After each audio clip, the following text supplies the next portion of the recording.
ನಾವು ನಂಬಿಕೆಯ ಹಾದಿಯಲ್ಲಿ ನಡೆಯುವಾಗ ಕೆಲವೊಮ್ಮೆ ನಾವು ಪರೀಕ್ಷೆಗಳು, ತೊಂದರೆಗಳು ಮತ್ತು ಶಿಲುಬೆಯ ಹೊರೆಗಳನ್ನು ಹೊರಬೇಕಾದ ಪರಿಸ್ಥಿತಿಗಳನ್ನು ಎದುರಿಸುತ್ತೇವೆ.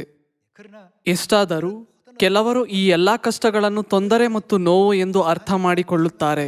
ಆದರೆ ಇತರರು ಈ ಕಷ್ಟಗಳನ್ನು ದೊಡ್ಡ ಆಶೀರ್ವಾದ ಮತ್ತು ಸಂತೋಷವೆಂದು ಪರಿಗಣಿಸುತ್ತಾರೆ. ಇಂದು ದೇವರು ನಮಗೆ ಯಾವಾಗಲೂ ಸಂತೋಷವಾಗಿರಲು ಮತ್ತು ಎಲ್ಲದರಲ್ಲೂ ಕೃತಜ್ಞತೆ ಸಲ್ಲಿಸಲು ಏಕೆ ಹೇಳುತ್ತಾರೆ ಎಂಬುದನ್ನು ಅರ್ಥ ಮಾಡಿಕೊಳ್ಳಲು ಸಂತೋಷದ ಗುಟ್ಟು ಮತ್ತು ಪರಲೋಕ ರಾಜ್ಯ ಎಂಬ ಪ್ರಸಂಗದ ಶೀರ್ಷಿಕೆಯೊಂದಿಗೆ ದೇವರ ವಾಕ್ಯವನ್ನು ಕಲಿಯಲು ಸ್ವಲ್ಪ ಸಮಯ ತೆಗೆದುಕೊಳ್ಳೋಣ. ಸದಾ ಸಂತೋಷವಾಗಿ ಬದುಕುತ್ತಿದ್ದ ಒಬ್ಬ ವ್ಯಕ್ತಿ ಇದ್ದನು.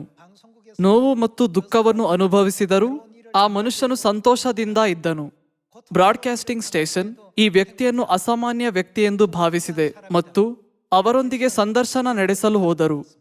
ಅವರು ಆ ವ್ಯಕ್ತಿಯನ್ನು ಭೇಟಿಯಾಗಿ, ನೀವು ಯಾವಾಗಲೂ ಎಲ್ಲದರ ಬಗ್ಗೆ ಏಕೆ ಸಂತೋಷ ಪಡುತ್ತೀರಿ? ಕಷ್ಟಗಳು ಎದುರಾದಾಗ ಸಂತೋಷವಾಗಿರಲು ಮತ್ತು ತೊಂದರೆಗಳು ಎದುರಾದಾಗಲೂ ಸಂತೋಷವಾಗಿರಲು ಏನಾದರೂ ವಿಶೇಷ ರಹಸ್ಯವಿದೆಯೇ ಎಂದು ಕೇಳಿದಾಗ ಅವರು ಹೇಳಿದ್ದನ್ನು ಕೇಳಿ ನಾನು ಮನದಲ್ಲೇ, ಇವನ ಉತ್ತರ ನಾವೆಲ್ಲರೂ ನೆನಪಿಟ್ಟುಕೊಳ್ಳಬೇಕಾದ ವಿಷಯವಲ್ಲವೇ ಎಂದು ಅಂದುಕೊಂಡೆ. ಸಂತೋಷದ ರಹಸ್ಯಕ್ಕೆ ಅವರ ಉತ್ತರ ಹೀಗಿತ್ತು: ತನ್ನ ಜೀವನದ ಹಾದಿಯಲ್ಲಿ ಎಷ್ಟೇ ಕಷ್ಟ, ನೋವು, ಸವಾಲು ಅಥವಾ ಅಹಿತಕರ ಸಂಗತಿಗಳು ಎದುರಾದರೂ ಇವುಗಳನ್ನು ಸದಾ ಸುಖವೆಂದೇ ಪರಿಗಣಿಸುತ್ತಿದ್ದನು. ಇದರರ್ಥ ಅವನು ದುರದೃಷ್ಟಕರ ಕಲ್ಪನೆಯನ್ನು ತೊರೆದನು ಎಂದಾಗಿದೆ. ದುರದೃಷ್ಟಕರ ಆಲೋಚನೆಯನ್ನು ತೊರೆದ ನಂತರ ನನ್ನ ಹೃದಯವು ಸಂತೋಷದಿಂದ ತುಂಬಿತು ಮತ್ತು ಸಂತೋಷದಿಂದ ಉಕ್ಕಿ ಹರಿಯಲು ಪ್ರಾರಂಭಿಸಿತು. ಇದಲ್ಲದೆ ನಾನು ದೇವರನ್ನು ನಂಬಿರುವುದರಿಂದ ನಿತ್ಯ ಪರಲೋಕ ರಾಜ್ಯಕ್ಕೆ ಹೋಗಲು ಸಾಧ್ಯವಾಗುತ್ತದೆ ಎಂಬ ಆಲೋಚನೆಯು ನನ್ನ ಜೀವನದಲ್ಲಿ ಅತ್ಯಂತ ಸಂತೋಷವನ್ನು ತರುತ್ತದೆ. ಆಧ್ಯಾತ್ಮಿಕ ದೃಷ್ಟಿಕೋನದಿಂದ ನಮ್ಮ ಜೀವನದಲ್ಲಿ ನಾವು ಅನುಭವಿಸುವ ಸ್ವಲ್ಪ ಕಷ್ಟ ಅಥವಾ ಸ್ವಲ್ಪ ಅಸ್ವಸ್ಥತೆಯನ್ನು ಪರೀಕ್ಷೆ ಎಂದು ಕರೆಯಲಾಗುತ್ತದೆ. ನನ್ನ ಸುತ್ತಲಿರುವ ವ್ಯಕ್ತಿ ಇಲ್ಲದಿದ್ದರೆ ನಾನು ಚೆನ್ನಾಗಿ ಕಾಣುತ್ತಿದ್ದೆ ಎಂದು ಕೆಲವರು ಅಂದುಕೊಳ್ಳಬಹುದು. ನಾವು ಅನಾನುಕೂಲತೆಯನ್ನು ಎದುರಿಸಿದಾಗ ಅವುಗಳನ್ನು ದುರದೃಷ್ಟಕರವೆಂದು ಪರಿಗಣಿಸುವ ಅನೇಕ ಜನರಿದ್ದಾರೆ. ಅಸೂಯೆಯ ಮತ್ತು ಹೊಟ್ಟೆ ಕಿಚ್ಚಿನ ಆಲೋಚನೆಗಳಂತಹ ಇತರ ಅಂಶಗಳು ಅಂತಿಮವಾಗಿ ಜನರನ್ನು ದುರದೃಷ್ಟಕ್ಕೆ ಮುನ್ನಡೆಸಬಹುದು. ಸದಾ ಖುಷಿಯಿಂದ ಇರುತ್ತಿದ್ದ ಮನುಷ್ಯನ ಕಥೆಯಂತೆಯೇ ಕೆಲವರು ಲೋಕದಲ್ಲಿ ಹೆಚ್ಚೇನು ಹೊಂದದಿದ್ದರೂ ಸದಾ ಖುಷಿಯಾಗಿ ಇರುತ್ತಾರೆ. ಎಷ್ಟಾದರೂ ಕೆಲವರು ಲೋಕದಲ್ಲಿ ಅನೇಕ ವಿಷಯಗಳನ್ನು ಹೊಂದಿದ್ದರೂ ಸಹ ತಮ್ಮ ಜೀವನವು ದುಃಖಕರವಾಗಿದೆ ಎಂದು ಭಾವಿಸುತ್ತಾರೆ. ಯೆರೆಮೀಯ ಅಧ್ಯಾಯ 6 ವಚನ 19ಕ್ಕೆ ಹೋಗೋಣ. ಭೂಲೋಕವೇ ಕೇಳು, ಆಹಾ, ಈ ಜನರು ನನ್ನ ಮಾತುಗಳನ್ನು ಕೇಳದೆ ನನ್ನ ಧರ್ಮ ಬೋಧನೆಯನ್ನು ಅಸಡ್ಡೆ ಮಾಡಿದ್ದರಿಂದ ಇವರ ಆಲೋಚನೆಗಳ ಫಲವಾದ ಕೇಡನ್ನು ಇವರ ಮೇಲೆ ಬರಮಾಡುವೆನು. ನಮಗೆ ವಿಪತ್ತುಗಳನ್ನು ತರುವುದು, ನಮಗೆ ಆಶೀರ್ವಾದಗಳನ್ನು ತರುವುದು ಮತ್ತು ನಮಗೆ ದುರದೃಷ್ಟಗಳನ್ನು ತರುವುದು ನಮ್ಮ ಆಲೋಚನೆಗಳ ಫಲವಾಗಿದೆ ಎಂದು ದೇವರು ಹೇಳಿದರು. ನಮ್ಮ ಆಲೋಚನೆಗಳ ಫಲ. ಇದೇ ರೀತಿಯ ಸಂದರ್ಭಗಳಲ್ಲಿ ತಮ್ಮನ್ನು ತಾವು ಅತೃಪ್ತರೆಂದು ಎಣಿಸುವ ಜನರಿದ್ದಾರೆ. ಆದರೆ ಇತರರು ತಮ್ಮನ್ನು ತಾವು ಸಂತೋಷವಾಗಿರುವರೆಂದು ಪರಿಗಣಿಸುತ್ತಾರೆ. ನಮ್ಮ ಸುತ್ತ ಯಾವಾಗಲೂ ಸಾವಿರಾರು ದುರದೃಷ್ಟ ಸಂಗತಿಗಳು ಮತ್ತು ದುರದೃಷ್ಟಕರ ಪರಿಸ್ಥಿತಿಗಳು ನಡೆಯುತ್ತಿರುತ್ತವೆ. ಇಂತಹ ದುರದೃಷ್ಟಕರ ಸಂಗತಿಗಳು ಸಂಭವಿಸಿದಾಗ ನಾವು ಈ ನಕಾರಾತ್ಮಕ ವಿಷಯಗಳನ್ನು ಸಕಾರಾತ್ಮಕ ಶಕ್ತಿಯನ್ನಾಗಿ ಪರಿವರ್ತಿಸಲು ಸಾಧ್ಯವಾಗಿಸಲು, ನಾನು ತುಂಬಾ ಸಂತೋಷವಾಗಿದ್ದೇನೆ, ನಾನು ಎಷ್ಟು ವಿಷಯಗಳನ್ನು ಹೊಂದಿದ್ದರೆ ಅವುಗಳನ್ನು ಕಾಪಾಡಿಕೊಳ್ಳಲು ನಾನು ಎಷ್ಟು ಗಮನವನ್ನು ವ್ಯರ್ಥ ಮಾಡುತ್ತಿದ್ದೆ. ಆದರೆ ನಾನು ದೇವರ ವಾಕ್ಯದ ಮೇಲೆ ಕೇಂದ್ರೀಕರಿಸುವ ಮತ್ತು ದೇವರ ಚಿತ್ತಕ್ಕೆ ಗಮನ ಕೊಡುವ ರೀತಿಯಲ್ಲಿ ದೇವರು ನನ್ನನ್ನು ಮಾರ್ಗದರ್ಶಿಸಿದ್ದಾರೆ. ಈ ರೀತಿಯ ಮನಸ್ಥಿತಿಯೊಂದಿಗೆ ನಮ್ಮ ದೈನಂದಿನ ಜೀವನವನ್ನು ನಡೆಸಲು ನಾವು ಅಭ್ಯಾಸ ಮಾಡಬೇಕು. ಆದರೆ ಅಂತಹ ಪರಿಸ್ಥಿತಿಯಲ್ಲಿ ನಾನು ಈ ರೀತಿಯ ಮನಸ್ಥಿತಿಯನ್ನು ಹೊಂದಲು ಹೇಗೆ ಸಾಧ್ಯ ಎಂದು ಕೆಲವರು ಕೇಳಬಹುದು. ಅದಕ್ಕಾಗಿಯೇ ನಾವು ಅಂತಹ ಮನಸ್ಥಿತಿಯನ್ನು ಹೊಂದಲು ಅಭ್ಯಾಸ ಮಾಡಿಕೊಳ್ಳಬೇಕು. ನಾವು ಒಮ್ಮೆ ಅಭ್ಯಾಸ ಮಾಡಿದರೆ, 2 ಬಾರಿ ಅಭ್ಯಾಸ ಮಾಡಿದರೆ, 10 ಬಾರಿ ಅಭ್ಯಾಸ ಮಾಡಿದರೆ ಮತ್ತು 100 ಬಾರಿ ಅಭ್ಯಾಸ ಮಾಡಿದರೆ ಅಂದಿನಿಂದ ಎಲ್ಲವೂ ಸುಖಕರ ಮತ್ತು ಅನುಕೂಲಕರವಾಗಿರುತ್ತದೆ. ನಾವು 1 ಥೆಸಲೋನಿಕದವರಿಗೆ ಅಧ್ಯಾಯ 5 ವಚನ 16ಕ್ಕೆ ಹೋಗೋಣ. ಅಧ್ಯಾಯ 5 ವಚನ 16ರಲ್ಲಿ ಹೀಗೆ ಬರೆಯಲಾಗಿದೆ: ಯಾವಾಗಲೂ ಸಂತೋಷಿಸಿರಿ, ಎಡಬಿಡದೆ ಪ್ರಾರ್ಥನೆ ಮಾಡಿರಿ, ಎಲ್ಲದರಲ್ಲಿಯೂ ಕೃತಜ್ಞತಾ ಸ್ತುತಿ ಮಾಡಿರಿ. ಇದೇ ನಿಮ್ಮ ವಿಷಯವಾಗಿ ಕ್ರಿಸ್ತ ಯೇಸುವಿನಲ್ಲಿ ತೋರಿ ಬಂದ ದೇವರ ಚಿತ್ತ. ಯಾವುದೇ ಸಂದರ್ಭಗಳಿದ್ದರೂ ನಾವು ನಮ್ಮ ಕೃತಜ್ಞತೆಯ ಮನಸ್ಸನ್ನು ಕಳೆದುಕೊಳ್ಳಬಾರದು ಎಂದು ದೇವರು ನಮಗೆ ಹೇಳುತ್ತಾರೆ. ನೆಲದ ಮೇಲೆ ಬಿದ್ದು ಅಳುವಷ್ಟು ಕಠಿಣವಾದ ಪರೀಕ್ಷೆ ಇದ್ದರೂ ಅಥವಾ ನಿಮ್ಮ ಹೃದಯವನ್ನು ನೋಯಿಸುವ ಘಟನೆ ಇದ್ದರೂ ಸಹ ಪರಿಸ್ಥಿತಿಯನ್ನು ದುಃಖದ ದೃಷ್ಟಿಕೋನದಿಂದ ನೋಡುವ ಬದಲು ಸಂತೋಷದ ದೃಷ್ಟಿಕೋನದಿಂದ ನೋಡಿದರೆ ಎಲ್ಲವೂ ಬದಲಾಗುತ್ತದೆ. ಅದಕ್ಕಾಗಿಯೇ ದೇವರು ಯಾವಾಗಲೂ ನಮಗೆ ಹೀಗೆ ಒತ್ತಾಯಿಸುತ್ತಾರೆ, ಯಾವಾಗಲೂ ಸಂತೋಷಿಸಿರಿ, ಎಲ್ಲದರಲ್ಲಿಯೂ ಕೃತಜ್ಞತಾ ಸ್ತುತಿ ಮಾಡಿರಿ. ವಯಸ್ಸಾದಾಗ ಶಕ್ತಿಯನ್ನು ಕಳೆದುಕೊಳ್ಳುವ ಮತ್ತು ಮುಖದ ಮೇಲೆ ಅನೇಕ ಸುಕ್ಕುಗಳನ್ನು ಹೊಂದಿರುವ ಪರಿಸ್ಥಿತಿಯನ್ನು ಯಾರು ಇಷ್ಟಪಡುತ್ತಾರೆ? ಆದರೆ ಆ ಸಂದರ್ಭದಲ್ಲಿ ನಾವು ಅದರ ಬಗ್ಗೆ ಯೋಚಿಸಿದಾಗ ನಾವು ಇನ್ನೂ ಕೃತಜ್ಞರಾಗಿರಬಹುದಾದ ವಿಷಯಗಳಿವೆ, ಏಕೆಂದರೆ ನಾವು ಪರಲೋಕಕ್ಕೆ ಹೋಗುವ ದಿನ ದೂರವಿಲ್ಲ. ಸತ್ಯವೇದದಲ್ಲಿ ನಾವು ಈ ರೀತಿಯ ಮನಸ್ಥಿತಿಯನ್ನು ಬೆಳೆಸಿಕೊಳ್ಳುವಂತೆ ದೇವರು ನಮಗೆ ಏನು ಮಾಡಬೇಕೆಂದು ಕಲಿಸುತ್ತಾರೆ? ಅವರು ಹೆಚ್ಚು ಹೆಚ್ಚು ಅಭ್ಯಾಸ ಮಾಡಲು ನಮಗೆ ಕಲಿಸುತ್ತಾರೆ. ದೇವರು ನಮಗೆ ಕಲಿಸುವುದನ್ನು ಮಾಡುವುದರಿಂದ ನಾವು ದೈವ ಭಕ್ತಿಯನ್ನು ಬೆಳೆಸಿಕೊಳ್ಳಬಹುದು. ಇದು ದೇವರ ಚಿತ್ತವಾಗಿದೆ. ವಾಸ್ತವದಲ್ಲಿ ಇದು ಹೊಸ ಒಡಂಬಡಿಕೆಯಲ್ಲಿ ತಮ್ಮನ್ನು ತಾವು ಬೆಳೆಸಿಕೊಳ್ಳುವವರ ಮನಸ್ಥಿತಿಯಾಗಿದೆ. 1 ತಿಮೋಥೆಯನಿಗೆ ಪುಸ್ತಕ ಅಧ್ಯಾಯ 4 ಮುಂದುವರೆಸೋಣ. ನಾವು 1 ತಿಮೋಥೆಯನಿಗೆ ಅಧ್ಯಾಯ 4 ವಚನ 6 ಹೋಗೋಣ. ಈ ಸಂಗತಿಗಳನ್ನು ಸಹೋದರರಿಗೆ ತಿಳಿಸಿದರೆ ನೀನು ಅನುಸರಿಸುವ ಕ್ರಿಸ್ತ ನಂಬಿಕೆಯ ಮತ್ತು ಸುಬೋಧನೆಯ ವಾಕ್ಯಗಳಲ್ಲಿ ಅಭ್ಯಾಸ ಹೊಂದುವವನಾಗಿ ಕ್ರಿಸ್ತ ಯೇಸುವಿನ ಒಳ್ಳೆ ಸೇವಕನಾಗಿರುವಿ. ಅಜ್ಜಿ ಕತೆಗಳಂತಿರುವ ಕೇವಲ ಪ್ರಾಪಂಚಿಕವಾದ ಕತೆಗಳನ್ನು ತಳ್ಳಿಬಿಟ್ಟು ಏನು ಮಾಡಬೇಕು? ನೀನು ದೈವಭಕ್ತಿಯ ವಿಷಯದಲ್ಲಿ ಸಾಧನೆ ಮಾಡಿಕೊ. ದೇಹ ಸಾಧನೆಯು ಸ್ವಲ್ಪ ಮಟ್ಟಿಗೆ ಪ್ರಯೋಜನವಾಗಿದೆ, ಭಕ್ತಿಯಾದರೂ ಎಲ್ಲ ವಿಧದಲ್ಲಿ ಪ್ರಯೋಜನವಾದದ್ದು. ಅದಕ್ಕೆ ಇಹಪರಗಳಲ್ಲಿಯೂ ಜೀವ ವಾಗ್ದಾನ ಉಂಟು. ಸದಸ್ಯರೇ, ನಾವು ದೇವರ ವಾಕ್ಯಗಳಿಗೆ ವಿಧೇಯರಾಗಲು ಅಭ್ಯಾಸ ಮಾಡಬೇಕು. ಎಲ್ಲಿಯವರೆಗೆ ನಾವು ದೇವರ ವಾಕ್ಯಗಳಿಗೆ ವಿಧೇಯರಾಗುವ ಮೂಲಕ ದೇವರ ಚಿತ್ತವನ್ನು ಅಭ್ಯಸಿಸುತ್ತೇವೆಯೋ ಅಲ್ಲಿಯವರೆಗೆ ಸಂತೋಷದ ರಹಸ್ಯವು ಬೇರೆಲ್ಲಿಯೂ ಇರುವುದಿಲ್ಲ. ಇಸ್ರಾಯೇಲ್ಯರು 40 ವರ್ಷಗಳ ಕಾಲ ಅರಣ್ಯದಲ್ಲಿ ಅಲೆದಾಡಲು ದೇವರು ಅನುಮತಿಸಿದಾಗ ಅವರು ಎದುರಿಸಿದ ಎಲ್ಲಾ ಪರಿಸ್ಥಿತಿಗಳನ್ನು ಯಾರು ಸೃಷ್ಟಿಸಿದರು? ಆ ಎಲ್ಲಾ ಪರಿಸ್ಥಿತಿಗಳನ್ನು ಸೃಷ್ಟಿಸಿದವರು ದೇವರೇ. ಕೆಲವೊಮ್ಮೆ ದೇವರು ಅವರನ್ನು ಹಸಿವೆಯಲ್ಲಿ, ಕೆಲವೊಮ್ಮೆ ದೀನತೆಯ ಸ್ಥಿತಿಯಲ್ಲಿಯೂ ಮತ್ತು ಕೆಲವೊಮ್ಮೆ ಬಾಯಾರಿಕೆಯಲ್ಲಿಯೂ ಇರಿಸಿದರು. ದೇವರು ಅವರಿಗೆ ಎಲ್ಲವನ್ನೂ ತಕ್ಷಣ ನೀಡಬಹುದಿತ್ತು, ಆದರೆ ಅವರನ್ನು ಅಗತ್ಯವಿರುವ ಸ್ಥಾನದಲ್ಲಿ ಅಥವಾ ಕೆಳಸ್ಥಾನದಲ್ಲಿ ಹಾಕಲಾಯಿತು. ಧರ್ಮೋಪದೇಶಕಾಂಡ ಅಧ್ಯಾಯ 8 ಪ್ರಕಾರ ಇದನ್ನು ಪರೀಕ್ಷೆ ಎಂದು ಕರೆಯಲಾಗುತ್ತದೆ. ದೇವರು ನಿನ್ನ ಹೃದಯವನ್ನು ಪರೀಕ್ಷಿಸಿದ್ದಾರೆ ಎಂದು ಬರೆಯಲಾಗಿದೆ. ನಾವು ಈಗ ನಡೆಯುತ್ತಿರುವ ನಂಬಿಕೆಯ ಹಾದಿಯು ಶೋಧನೆಯ ಹಾದಿಯಾಗಿದೆ. ನಾವು ಯಾವಾಗಲೂ ಸಂತೋಷವಾಗಿದ್ದೇವೆಯೇ ಎಂದು ದೇವರು ನೋಡುತ್ತಾರೆ. ನಾವು ಯಾವಾಗಲೂ ಸಂತೋಷಿಸುವುದು ಮತ್ತು ಎಲ್ಲದರಲ್ಲೂ ಕೃತಜ್ಞತೆಗಳನ್ನು ಸಲ್ಲಿಸುವುದು ತಂದೆಯ ಚಿತ್ತವಾಗಿದೆ. ಎಷ್ಟಾದರೂ ಈ ಪರಿಸ್ಥಿತಿಯಲ್ಲಿ ನಾನು ನಿಮಗೆ ಕೃತಜ್ಞತೆ ಸಲ್ಲಿಸಲು ಸಾಧ್ಯವಿಲ್ಲ ಎಂದು ನಾವು ಹೇಳಿದರೆ ನಾವು ಪರೀಕ್ಷೆಯಲ್ಲಿ ವಿಫಲರಾಗುತ್ತೇವೆ. ಇಡೀ ಲೋಕಕ್ಕೆ ಏನಾಗುತ್ತದೆ ಎಂದು ದೇವರು ಹೇಳುತ್ತಾರೆ? ಇಡೀ ಲೋಕದ ಮೇಲೆ ಶೋಧನೆಯ ಸಮಯ ಬರುತ್ತದೆ ಎಂದು ದೇವರು ಹೇಳುವುದಿಲ್ಲವೇ?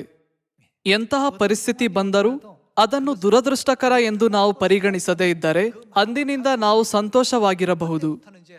ಸೈತಾನನು ನಮ್ಮನ್ನು ಎಷ್ಟೇ ಶೋಧಿಸಿದರೂ ನಾವು ಎಂದಿಗೂ ಅದನ್ನು ದುರದೃಷ್ಟಕರವೆಂದು ಭಾವಿಸುವುದಿಲ್ಲ. ಅದಕ್ಕಾಗಿ ನಾವು ಸಂತೋಷ ಪಡುತ್ತೇವೆ ಮತ್ತು ಅದಕ್ಕಾಗಿ ನಾವು ಕೃತಜ್ಞರಾಗಿರುತ್ತೇವೆ. ಚಿಯೋನ್ ಕುಟುಂಬದ ಸದಸ್ಯರೊಂದಿಗೆ ಇರಲು ಮತ್ತು ಪರಲೋಕದ ತಂದೆ ಮತ್ತು ಪರಲೋಕದ ತಾಯಿ ಸ್ಥಾಪಿಸಿದ ಸತ್ಯದ ಸ್ಥಳವಾದ ಚಿಯೋನಿನಲ್ಲಿದ್ದೇವೆ ಎಂಬ ಕಾರಣಕ್ಕಾಗಿ ನಾವು ಕೃತಜ್ಞರಾಗಿದ್ದೇವೆ. ಪರಲೋಕ ರಾಜ್ಯವನ್ನು ಪ್ರವೇಶಿಸಲು ನಮಗೆ ಅವಕಾಶ ಮಾಡಿಕೊಟ್ಟಿದ್ದಕ್ಕಾಗಿ ನಾವು ಕೃತಜ್ಞರಾಗಿದ್ದೇವೆ. ನಾನು ಅನಾರೋಗ್ಯದಿಂದ ಬಳಲುತ್ತಿರುವಾಗ ನಾನು ಹೇಗೆ ಕೃತಜ್ಞನಾಗಿರಬಹುದು ಎಂದು ಯಾರಾದರೂ ಕೇಳಬಹುದು. ನಾವು ಅದರ ಬಗ್ಗೆ ಒಂದು ಕ್ಷಣ ಯೋಚಿಸೋಣ. ಆ ಸಂದರ್ಭದಲ್ಲಿಯೂ ಸಹ ನೀವು ಖಂಡಿತವಾಗಿಯೂ ಕೃತಜ್ಞರಾಗಿರಲು ಮತ್ತು ಸಂತೋಷವಾಗಿರಲು ಒಂದು ಕಾರಣವನ್ನು ಕಂಡುಕೊಳ್ಳುವಿರಿ. ಇನ್ನು ನೋವಿಲ್ಲದ ಲೋಕವನ್ನು ಶೀಘ್ರದಲ್ಲೇ ಕೊಡುವರೆಂದು ದೇವರು ವಾಗ್ದಾನ ಮಾಡಿರುವುದರಿಂದ ನಾವು ಅಲ್ಲಿಗೆ ಹೋಗಲು ಯೋಚಿಸಿದಾಗ ಪರಲೋಕ ಕುಟುಂಬದ ಸದಸ್ಯರೆಲ್ಲರೂ ನಿತ್ಯ ಪರಲೋಕ ರಾಜ್ಯಕ್ಕೆ ಹಿಂತಿರುಗಲು ಯಾವಾಗಲೂ ಉತ್ಸುಕರಾಗಿ ಮತ್ತು ಸಂತೋಷದಿಂದ ಇರುತ್ತಾರೆ ಎಂದು ನಾನು ನಂಬುತ್ತೇನೆ. ಅದಕ್ಕಾಗಿಯೇ 1 ತಿಮೋಥೆಯನಿಗೆ ಅಧ್ಯಾಯ 4 ವಚನ 6ರಲ್ಲಿ ದೇವಭಕ್ತಿಯ ವಿಷಯದಲ್ಲಿ ಸಾಧನೆ ಮಾಡಿಕೊ ಎಂದು ಬರೆಯಲಾಗಿದೆ. ಅಗತ್ಯವಲ್ಲದ ವಿಷಯಗಳಿಗೆ ನಮ್ಮ ಸಮಯವನ್ನು ವ್ಯರ್ಥ ಮಾಡಬಾರದೆಂದು ದೇವರು ನಮಗೆ ಹೇಳುತ್ತಾರೆ. ಬದಲಾಗಿ ಭಕ್ತಿಯನ್ನು ಅಭ್ಯಾಸ ಮಾಡುವುದರ ಮೇಲೆ ಮಾತ್ರ ಗಮನ ಹರಿಸಲು ಹೇಳುತ್ತಾರೆ. ಖುಷಿಯಾಗಿರಲು ರಹಸ್ಯವು ಸಂತೋಷ ಮತ್ತು ಕೃತಜ್ಞತೆಯಲ್ಲಿ ಅಡಗಿದೆ. ಎಲ್ಲದರಲ್ಲಿಯೂ ಕೃತಜ್ಞತೆ ಸಲ್ಲಿಸಿ ಎಂದು ದೇವರು ಹೇಳುತ್ತಾರೆ. ಇದು ದೇವರು ಆಜ್ಞಾಪಿಸಿದ ನಿಯಮ. ಆ ನಿಯಮದಲ್ಲಿ ದೇವರ ಚಿತ್ತ ಅಡಕವಾಗಿದೆ. ತಂದೆಯ ಚಿತ್ತದಂತೆ ನಡೆಯುವವನು ಪರಲೋಕ ರಾಜ್ಯವನ್ನು ಪ್ರವೇಶಿಸುವನು ಎಂದು ಸತ್ಯವೇದ ಹೇಳುವುದಿಲ್ಲವೇ? ಇದು ತಂದೆಯ ಚಿತ್ತ. ಆದರೆ ನಾನು ಸಬ್ಬತ್ ಮತ್ತು ಪಸ್ಕ ಹಬ್ಬವನ್ನು ಆಚರಿಸಬಹುದು, ಆದರೆ ಎಲ್ಲದರಲ್ಲೂ ಕೃತಜ್ಞತೆ ಸಲ್ಲಿಸುವ ಆಜ್ಞೆಯನ್ನು ನಾನು ಪಾಲಿಸಲು ಸಾಧ್ಯವಿಲ್ಲ ಎಂದು ನೀವು ಹೇಳಿದರೆ ನೀವು ಎಚ್ಚರವಾಗಿರಬೇಕು. ನಾವು ತಂದೆಯ ಎಲ್ಲ ಚಿತ್ತವನ್ನು ಪಾಲಿಸಬೇಕು. ಆ ನಂಬಿಕೆಯ ಮಟ್ಟವನ್ನು ತಲುಪಲು ನಾವು ಮತ್ತೆ ಮತ್ತೆ ಅಭ್ಯಾಸ ಮಾಡಬೇಕು.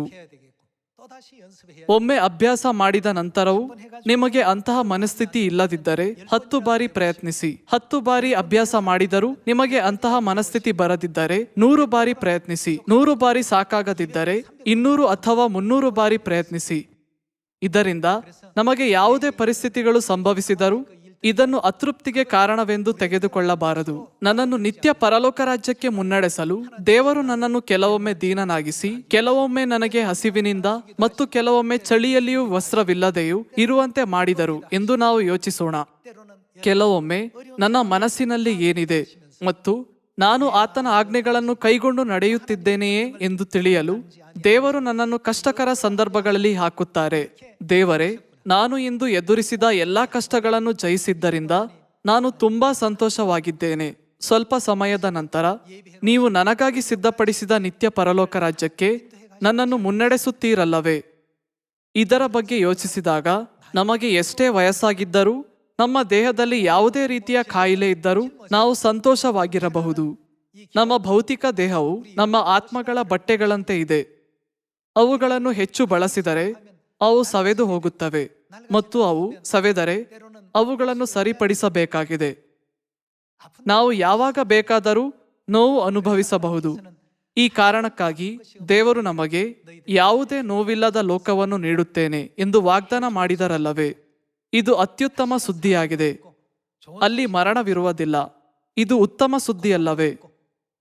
ದೇವರು ನಮಗೆ ಕಷ್ಟ, ನೋವು ಅಥವಾ ದುಃಖವಿಲ್ಲದ ಅನುಗ್ರಹಭರಿತ ಲೋಕವನ್ನು ನೀಡುತ್ತಾರೆಂದು ನಂಬುತ್ತಾ ನಾವು ಸತ್ಯದಲ್ಲಿ ಸಂತೋಷ ಪಡಲು ಕಾರಣಗಳನ್ನು ಕಂಡುಕೊಳ್ಳುವ ಚಿಯೋನ್ ಮಕ್ಕಳಾಗಿರಬೇಕು. 1 ತಿಮೋಥೆಯನಿಗೆ ಅಧ್ಯಾಯ 4 ವಚನ 6ರಲ್ಲಿ ಬರೆದಂತೆ ನಮ್ಮ ಅತೃಪ್ತಿಯನ್ನು ಸಕಾರಾತ್ಮಕ ಆಲೋಚನೆಗಳಾಗಿ ಪರಿವರ್ತಿಸುವ ಶಕ್ತಿಯನ್ನು ನಿರ್ಮಿಸಲು ನಾವು ಇದನ್ನು ಅಭ್ಯಾಸ ಮಾಡಬೇಕು. ಈ ರೀತಿಯಾಗಿ ನಾವು ಭಕ್ತಿಯನ್ನು ಅಭ್ಯಾಸ ಮಾಡಬಹುದು. ನಾವು 1 ತಿಮೋಥೆಯನಿಗೆ ಅಧ್ಯಾಯ 6ಕ್ಕೆ ಹೋಗೋಣ. ನಂಬಿಕೆಯ ಪೂರ್ವಜರಲ್ಲಿ ಒಬ್ಬನಾದ ಅಪೊಸ್ತಲ ಪೌಲನ ನಂಬಿಕೆಯಿಂದ ನಾವು ಅನೇಕ ಪಾಠಗಳನ್ನು ಕಲಿಯಬಹುದು. ಅಧ್ಯಾಯ 6 ವಚನ 7ರಲ್ಲಿ ಹೀಗೆ ಬರೆಯಲಾಗಿದೆ: ನಾವು ಲೋಕದೊಳಕ್ಕೆ ಏನು ತಕ್ಕೊಂಡು ಬರಲಿಲ್ಲವಷ್ಟೇ, ಅದರೊಳಗಿಂದ ಏನು ತಕ್ಕೊಂಡು ಹೋಗಲಾರೆವು. ನಾವು ಏನನ್ನು ಹೊಂದಿರಬೇಕು? ನಮಗೆ ಅನ್ನ ವಸ್ತ್ರಗಳಿದ್ದರೆ ಸಾಕು, ನಾವು ಅದರಿಂದ ತೃಪ್ತರಾಗಿರುತ್ತೇವೆ. ಅಪೊಸ್ತಲ ಪೌಲನು ಎಷ್ಟು ಸಂತೋಷವುಳ್ಳ ವ್ಯಕ್ತಿಯಾಗಿದ್ದನು. ಇತರರಿಂದ ಹೆಚ್ಚಿನದನ್ನು ಪಡೆಯಲು ಅಥವಾ ಇತರರಿಗಿಂತ ಹೆಚ್ಚು ಐಷಾರಾಮಿಗಳನ್ನು ಅಪೇಕ್ಷಿಸುವ ಬದಲು ನಾವು ಲೋಕದೊಳಕ್ಕೆ ಏನು ತಕ್ಕೊಂಡು ಬರಲಿಲ್ಲವಷ್ಟೇ, ಹಾಗಾಗಿ ಅದರೊಳಗಿಂದ ಏನು ತಕ್ಕೊಂಡು ಹೋಗಲಾರೆವು. ಇದು ಸಹಜವಲ್ಲವೇ ಅಂದನು. ಅವನ ಜೀವನದಲ್ಲಿ ಅವನು ಎಲ್ಲಿಯವರೆಗೆ ಆಹಾರ ಮತ್ತು ವಸ್ತ್ರಗಳನ್ನು ಹೊಂದಿದ್ದನೋ ಅಲ್ಲಿಯವರೆಗೆ ಅವನು ಸಂತೋಷದಿಂದ ಮತ್ತು ತೃಪ್ತಿಯಿಂದ ಇದ್ದನು. ಅಪೊಸ್ತಲ ಪೌಲನಿಗೆ 5 ಸಾರಿ 1 ಕಡಿಮೆ 40 ಏಟುಗಳು ಬಿದ್ದವು. ಅವನಿಗೆ ನದಿಗಳ ಅಪಾಯಗಳು, ಕಳ್ಳರ ಅಪಾಯಗಳು, ಸ್ವಂತ ಜನರಿಂದ ಅಪಾಯಗಳು ಇದ್ದವು. ಅವರು ಅನೇಕ ಪರೀಕ್ಷೆಗಳು ಮತ್ತು ಅಪಾಯಗಳನ್ನು ಎದುರಿಸಿದ್ದರೂ ಸಹ ಅವರು ಅದನ್ನು ಪರೀಕ್ಷೆಗಳು ಅಥವಾ ದುಃಖಗಳೆಂದು ಎಂದಿಗೂ ಎಣಿಸಲಿಲ್ಲ. ಬದಲಾಗಿ ಅವನು ತನ್ನ ಹೃದಯದಲ್ಲಿ ಕೇವಲ ಸಂತೋಷದಿಂದ ಮತ್ತು ನಂತರ ಅವನು ಆನಂದಿಸಲಿರುವ ನಿತ್ಯ ಪರಲೋಕ ರಾಜ್ಯದ ಭರವಸೆಯೊಂದಿಗೆ ಮುಂದೆ ಹೋಗುತ್ತಿದ್ದನು. ಕಾರ್ಗತ್ತಲಾದ ಸ್ಥಳದಲ್ಲಿ ಬೆಳಕು ಹೆಚ್ಚು ಪ್ರಕಾಶಮಾನವಾಗಿ ಹೊಳೆಯುತ್ತದೆ ಅಲ್ಲವೇ? ಈ ಕಾರಣದಿಂದಲೇ ಅಪೊಸ್ತಲ ಪೌಲನಿಗೆ ತಿನ್ನಲು ಆಹಾರ ಮತ್ತು ಉಡಲು ಬಟ್ಟೆ ಇದ್ದಾಗ ಸಂತೋಷವಾಗಿರುವುದು ಹೇಗೆಂದು ತಿಳಿದಿತ್ತು. ವಚನ 9 ಮುಂದುವರೆಸೋಣ. ಐಶ್ವರ್ಯವಂತರಾಗಬೇಕೆಂದು ಮನಸ್ಸು ಮಾಡುವವರು ದುಷ್ಪ್ರೇರಣೆ ಎಂಬ ಉರ್ಲಿನಲ್ಲಿ ಸಿಕ್ಕಿಕೊಂಡು ಬುದ್ಧಿ ವಿರುದ್ಧವಾಗಿಯೂ ಹಾನಿಕರವಾಗಿಯೂ ಇರುವ ಅನೇಕ ಆಶೆಗಳಲ್ಲಿ ಬೀಳುತ್ತಾರೆ. ಇಂಥ ಆಶೆಗಳು ಮನುಷ್ಯರನ್ನು ಸಂಹಾರ ನಾಶನಗಳಲ್ಲಿ ಮುಳುಗಿಸುತ್ತವೆ.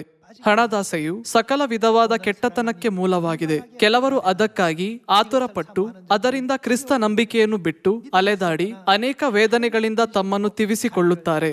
ಎಲೈ ದೇವರ ಮನುಷ್ಯನೇ, ನೀನಾದರೂ ಇವುಗಳಿಂದ ದೂರವಾಗಿರು. ನೀತಿ, ಭಕ್ತಿ, ನಂಬಿಕೆ, ಪ್ರೀತಿ, ಸ್ಥಿರಚಿತ್ತ, ಸಾತ್ವಿಕತ್ವ ಇವುಗಳನ್ನು ಸಂಪಾದಿಸುವುದಕ್ಕೆ ಪ್ರಯಾಸ ಪಡು. ಕ್ರಿಸ್ತ ನಂಬಿಕೆಯುಳ್ಳವರು ಮಾಡತಕ್ಕ ಶ್ರೇಷ್ಠ ಹೋರಾಟವನ್ನು ಮಾಡು. ನಿತ್ಯ ಜೀವವನ್ನು ಹಿಡಿದುಕೋ. ಅದಕ್ಕಾಗಿಯೇ ದೇವರು ನಿನ್ನನ್ನು ಕರೆದನು ಮತ್ತು ನೀನು ಅನೇಕ ಸಾಕ್ಷಿಗಳ ಮುಂದೆ ಒಳ್ಳೆ ಪ್ರತಿಜ್ಞೆಯನ್ನು ಮಾಡಿದೆಯಲ್ಲ. ದೇವರು ಈ ಅದ್ಭುತ ಕ್ಷಣವನ್ನು ಅಪೊಸ್ತಲ ಪೌಲನಿಗೆ ಮಾತ್ರವಲ್ಲದೆ ಮುಂದಿನ ದಿನಗಳಲ್ಲಿ ಚಿಯೋನಿನ ಎಲ್ಲಾ ಮಕ್ಕಳಿಗೂ ನೀಡುತ್ತಾರೆ. ಸದಸ್ಯರೇ, ಸಂತೋಷದ ರಹಸ್ಯವನ್ನು ಬೇರೆಲ್ಲಿಯೂ ಕಂಡು ಹಿಡಿಯಲಾಗುವುದಿಲ್ಲ. ನಾವು ಅನುಭವಿಸುತ್ತಿರುವ ದುಃಖಗಳು ದುರದೃಷ್ಟಕರವಲ್ಲ ಎಂದು ನಾವು ಭಾವಿಸಬೇಕು. ಎಲ್ಲವೂ ನಮ್ಮ ಆಲೋಚನೆಗಳ ಫಲ ಎಂದು ಸತ್ಯವೇದದಲ್ಲಿ ಬರೆಯಲ್ಪಟ್ಟಿರುವುದರಿಂದ ಅಂತಹ ಆಲೋಚನೆಗಳನ್ನು ಹೊಂದಿರುವಾಗ ನಾವು ಯಾವಾಗಲೂ ಸಂತೋಷ ಪಡಲು ಮತ್ತು ನಾವು ಮಾಡುವ ಎಲ್ಲದರಲ್ಲಿಯೂ ಕೃತಜ್ಞತೆ ಸಲ್ಲಿಸಲು ಸಾಧ್ಯವಾಗುತ್ತದೆ. ಈ ರೀತಿಯಲ್ಲಿ ನಾವು ಸಂಪೂರ್ಣವಾಗಿ ದೇವರ ಚಿತ್ತವನ್ನು ಪಾಲಿಸಲು ಸಾಧ್ಯವಾಗುತ್ತದೆ. ಈಗ ನಮ್ಮ ನಂಬಿಕೆಯ ಉಳಿದ ಸಮಯವು ಹೀಗಿರಬೇಕಲ್ಲವೇ?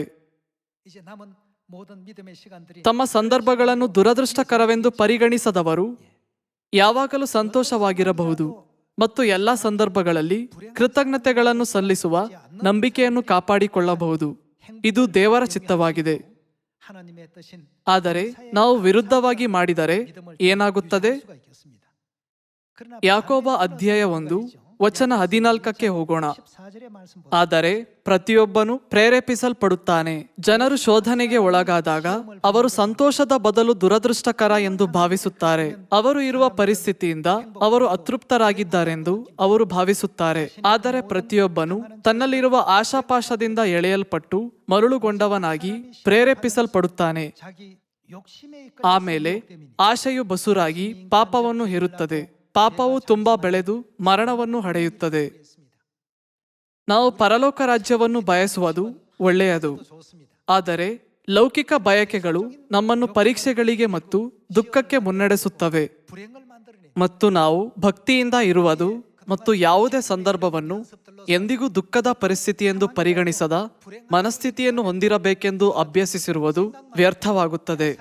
ಈ ಕಾರಣದಿಂದಲೇ ಅಧ್ಯಾಯ 12ರಲ್ಲಿ ಕಷ್ಟವನ್ನು ಸಹಿಸಿಕೊಳ್ಳುವವನು ಧನ್ಯನು ಎಂದು ಬರೆಯಲಾಗಿದೆ. ಯಾಕೋಬನು ಅಧ್ಯಾಯ 1 ವಚನ 12 ಹೋಗೋಣ. ಕಷ್ಟವನ್ನು ಸಹಿಸಿಕೊಳ್ಳುವವನು ಧನ್ಯನು, ಅವನು ಪರಿಶೋಧಿತನಾದ ಮೇಲೆ ಜೀವವೆಂಬ ಜಯಮಾಲೆಯನ್ನು ಹೊಂದುವನು. ಸ್ವಾಮಿಯು ತನ್ನನ್ನು ಪ್ರೀತಿಸುವವರಿಗೆ ಇದನ್ನು ವಾಗ್ದಾನ ಮಾಡಿದ್ದಾನೆ. ಆದರೆ ಪ್ರತಿಯೊಬ್ಬನು ತನ್ನಲ್ಲಿರುವ ಆಶಾಪಾಶದಿಂದ ಎಳೆಯಲ್ಪಟ್ಟು ಮರುಳುಗೊಂಡವನಾಗಿ ಪ್ರೇರೇಪಿಸಲ್ಪಡುತ್ತಾನೆ ಎಂದು ವಚನ 14 ಹೇಳುತ್ತದೆ. ಇದು ಸಂತೋಷವನ್ನು ನಾಶಪಡಿಸುವ ಸಂಗತಿಯಾಗಿದೆ. ಯಾವುದೇ ಸಂದರ್ಭದಲ್ಲೂ ನಾವು ಅತೃಪ್ತರು ಎಂದು ಭಾವಿಸಬಾರದು. ನನಗೆ ದುಃಖವಾಗಿದೆ ಎಂದು ನಾವು ಎಂದಾದರೂ ಭಾವಿಸಿದರೆ ನಾವು ಸಂತೋಷದಿಂದ ದೂರ ಹೋಗುತ್ತೇವೆ.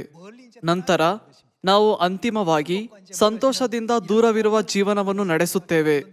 ಈ ಫಲಿತಾಂಶ ಎಲ್ಲಿಂದ ಬರುತ್ತದೆ? ಇದು ಲೋಕದ ಬಯಕೆಗಳಿಂದ ಬರುತ್ತದೆ. ಲೋಕದ ಬಯಕೆಗಳು ನಮ್ಮ ಹೃದಯದಲ್ಲಿ ನುಸುಳುತ್ತಲೇ ಇರುವುದರಿಂದ ದೇವರಿಗೆ ಇಷ್ಟವಾಗದ ಕೆಲಸಗಳನ್ನು ಮಾಡಲು ಹತ್ತಿರವಾಗುತ್ತೇವೆ.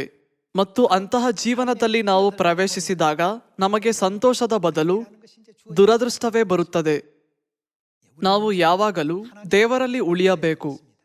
ದೇವರಲ್ಲಿ ಉಳಿಯುವವರಿಗೆ ದುಃಖದ ಕಣ್ಣುಗಳಿಲ್ಲದ ಕಾರಣ ಅವರು ಯಾವುದೇ ದುಃಖವನ್ನು ಕಾಣುವುದಿಲ್ಲ. ಅರಣ್ಯದಲ್ಲಿ 40 ವರ್ಷಗಳ ಪ್ರಯಾಣದಲ್ಲಿ ಅವರು ಬಯಸಿದಂತೆ ತಿನ್ನಲು ಮತ್ತು ಕುಡಿಯಲು ಸಾಧ್ಯವಾಗಲಿಲ್ಲ. ಕೆಲವೊಮ್ಮೆ ಅವರು ವಸ್ತ್ರವಿಲ್ಲದೆ ಚಳಿಯಲ್ಲಿ ಮತ್ತು ಹಸಿವೆಯಲ್ಲಿದ್ದರು. ಲಕ್ಷಾಂತರ ಕಷ್ಟಕರ ಸಂದರ್ಭಗಳಲ್ಲಿಯೂ ಸಹ ಅಪೊಸ್ತಲ ಪೌಲನು ಮತ್ತು ಆದಿಸಭೆ ಸದಸ್ಯರು ಎಂದಿಗೂ ದೇವರಿಂದ ದೂರವಾಗಲಿಲ್ಲ. ಕ್ರಿಸ್ತನ ಪ್ರೀತಿಯು ನಮ್ಮನ್ನು ಸೆಳೆಯುತ್ತದೆ ಮತ್ತು ಒತ್ತಾಯಿಸುತ್ತದೆ. ಈ ರೀತಿ ಅವರು ತಮ್ಮ ಮನೋಭಾವವನ್ನು ವ್ಯಕ್ತಪಡಿಸಿದರು. ಕ್ರಿಸ್ತನ ಪ್ರೀತಿಯಿಂದ ನಮ್ಮನ್ನು ಅಗಲಿಸುವವರಾರು? ಸದಸ್ಯರೇ, ಅವರು ಯಾವಾಗಲೂ ದೇವರಲ್ಲಿ ಸಂತೋಷವಾಗಿದ್ದರು. ಕ್ರಿಸ್ತ ಯೇಸುವಿನಲ್ಲಿ ದೈವಭಕ್ತಿಯ ಜೀವನವನ್ನು ನಡೆಸಲು ಬಯಸುವ ಪ್ರತಿಯೊಬ್ಬರೂ ಹಿಂಸೆಗೆ ಒಳಗಾಗುತ್ತಾರೆ ಎಂದು ಸತ್ಯವೇದ ಹೇಳುತ್ತದೆ. ಅವರು ಹಿಂಸೆಯನ್ನು ಎದುರಿಸಿದಾಗಲೂ ಅವರು ಅದನ್ನು ದುರದೃಷ್ಟಕರವೆಂದು ಪರಿಗಣಿಸಲಿಲ್ಲ. ನಮ್ಮ ಪಾಪಗಳನ್ನು ಕ್ಷಮಿಸಲು ನಮ್ಮ ಕರ್ತನು ನಮಗಿಂತ ಹೆಚ್ಚು ನೋವಿನ ಹಾದಿಯಲ್ಲಿ ನಡೆದರು. ಈಗ ದೇವರು ನನ್ನನ್ನು ಸ್ವೀಕರಿಸಿ ಅವರು ಜೀವಿಸಿದ ಜೀವನವನ್ನು ಜೀವಿಸಲು ನನ್ನನ್ನು ಕರೆದಿದ್ದಾರೆ. ಆದ್ದರಿಂದ ದುಃಖಿಸುವ ಬದಲು ಅವರು ಕ್ರಿಸ್ತನ ಬಾಧೆಗಳಲ್ಲಿ ಭಾಗವಹಿಸುತ್ತಿದ್ದಾರೆಂದು ಭಾವಿಸಿ ಸಂತೋಷವಾಗಿದ್ದರು. ಈ ಕ್ಷಣದಿಂದ ದೇವರು ನಮಗೆ ಯಾವುದೇ ಪರಿಸ್ಥಿತಿಯನ್ನು ನೀಡಿದರೂ, ಯಾವುದೇ ದುರದೃಷ್ಟಕರ ಪರಿಸ್ಥಿತಿಯನ್ನು ನಾವು ಸಂತೋಷದಾಯಕವಾಗಿ ಪರಿವರ್ತಿಸೋಣ. ಈ ಭೂಮಿಯ ಮೇಲಿನ ಸುವಾರ್ತೆ ಕೆಲಸವನ್ನು ಪೂರ್ಣಗೊಳಿಸಲು ದೇವರು ನಮಗೆ ಅನುಮತಿಸಿದಾಗ ನಾವು ತಕ್ಷಣವೇ ದೇವರ ರಾಜ್ಯಕ್ಕೆ ಹೋಗುತ್ತೇವೆ ಮತ್ತು ಆತನು ನಮಗಾಗಿ ಸಿದ್ಧಪಡಿಸಿದ ಮಹಿಮೆಯ ಕಿರೀಟವನ್ನು ಧರಿಸುತ್ತೇವೆ. ನಾವು ಅಸಂಖ್ಯಾತ ದೇವದೂತರ ಮಾರ್ಗದರ್ಶನದಲ್ಲಿ ಪರಲೋಕದಲ್ಲಿ ರಾಜವಂಶದ ಯಾಜಕರ ಕರ್ತವ್ಯಗಳನ್ನು ನಿರ್ವಹಿಸುತ್ತೇವೆ. ನಾವು ಎಂದಿಗೂ ವಯಸ್ಸಾಗದ ನಿತ್ಯ ಲೋಕದಲ್ಲಿ ನಿತ್ಯ ಜೀವ ಮತ್ತು ಆಶೀರ್ವಾದಗಳನ್ನು ಎಂದೆಂದಿಗೂ ಆನಂದಿಸುತ್ತೇವೆ. ಈ ವೈಭವದ ಸಮಯವನ್ನು ನಮಗೆ ನೀಡಲಾಗುತ್ತದೆ ಅಲ್ಲವೇ? ಭವಿಷ್ಯದ ಈ ಅದ್ಭುತ ಸಮಯದ ಬಗ್ಗೆ ಯಾವಾಗಲೂ ಯೋಚಿಸುವವರು 1 ಥೆಸಲೋನಿಕದವರಿಗೆ ಅಧ್ಯಾಯ 5ರಲ್ಲಿ ಬರೆಯಲ್ಪಟ್ಟಿರುವ ದೇವರ ಚಿತ್ತಕ್ಕೆ ವಿಧೇಯರಾಗುತ್ತಾರೆ. ಅವರು ಯಾವಾಗಲೂ ಸಂತೋಷಿಸಿರಿ, ಎಡಬಿಡದೆ ಪ್ರಾರ್ಥನೆ ಮಾಡಿರಿ, ಎಲ್ಲದರಲ್ಲಿಯೂ ಕೃತಜ್ಞತಾ ಸ್ತುತಿ ಮಾಡಿರಿ. ಇದೇ ನಿಮ್ಮ ವಿಷಯವಾಗಿ ಕ್ರಿಸ್ತ ಯೇಸುವಿನಲ್ಲಿ ತೋರಿ ಬಂದ ದೇವರ ಚಿತ್ತ ಎಂಬ ವಾಕ್ಯಕ್ಕೆ ವಿಧೇಯರಾಗುತ್ತಾರೆ. ಸಂತೋಷದ ಗುಟ್ಟು ಬೇರೆ ಯಾವುದರಲ್ಲೂ ಇಲ್ಲ. ಆಧ್ಯಾತ್ಮಿಕ ದೃಷ್ಟಿಕೋನದಿಂದ ಪರಿಸ್ಥಿತಿಯು ದುರದೃಷ್ಟಕರ ಅಥವಾ ಅನಾನುಕೂಲವಾಗಿದೆ ಎಂದು ನಾವು ಭಾವಿಸುವ ಅಥವಾ ಹೇಳುವ ಕ್ಷಣದಲ್ಲಿ ನಮ್ಮ ಎಲ್ಲಾ ಶಕ್ತಿಯು ನಕಾರಾತ್ಮಕ ಶಕ್ತಿಯಾಗಿ ಬದಲಾಗುತ್ತದೆ.